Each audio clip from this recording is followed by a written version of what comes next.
Hello everyone, my name is Fazal. You are watching MFA Civil Engineering. The reaction of a cement with water is exothermic. That means the reaction liberates a considerable quantity of the heat. This liberation of a heat is called as the heat of the hydration. This is clearly seen if freshly mixed cement is put in a vacuum flask and the temperature of the mass is read at intervals. The study and the control of the heat of the hydration become important in the construction of a concrete dams and other mass concrete construction.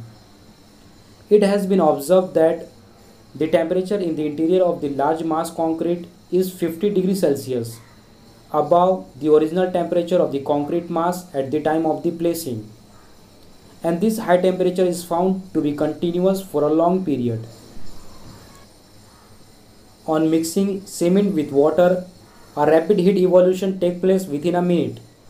This heat evolution is probably due to the reaction of the solution of the aluminate and the sulfate. These initial heat evolutions take place quickly when the solubility of aluminate is decreased by the gypsum. Note that different compounds hydrate at a different rate and liberate a different quantity of heat. Actually, the earlier heat of the hydration is mainly contributed from the hydration of the tricalcium sulfate. The fineness of the cement also influences the rate of the development of the heat, but not the total heat. The total quantity of the heat generated in the complete hydration will depend on the relative quantity of the major compound present in the cement. Normal cement generally produce a heat of hydration about 89 to 90 calories per gram in a 7 days and 90 to 100 calories per gram in a 28 days.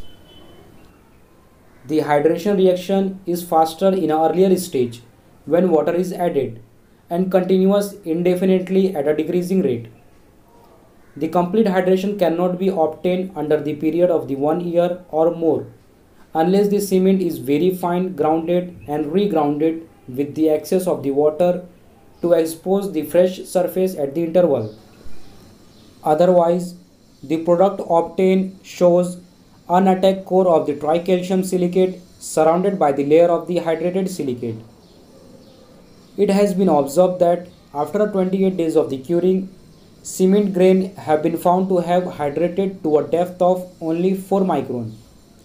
It has also been observed that complete hydration under the normal condition is possible only for the cement particle smaller than 50 micron. The average size of the tricalcium silicate and the dicalcium silicate would be 15 to 20 micron. It is possible that the dicalcium silicate present in the surface of the cement grain may get hydrated, and more reactive compound like tricalcium silicate lying in the interior of the cement grain may not get hydrated. The hydrated product of the cement compound in a grain of the cement adhere firmly to the unhydrated core in a grain of the cement.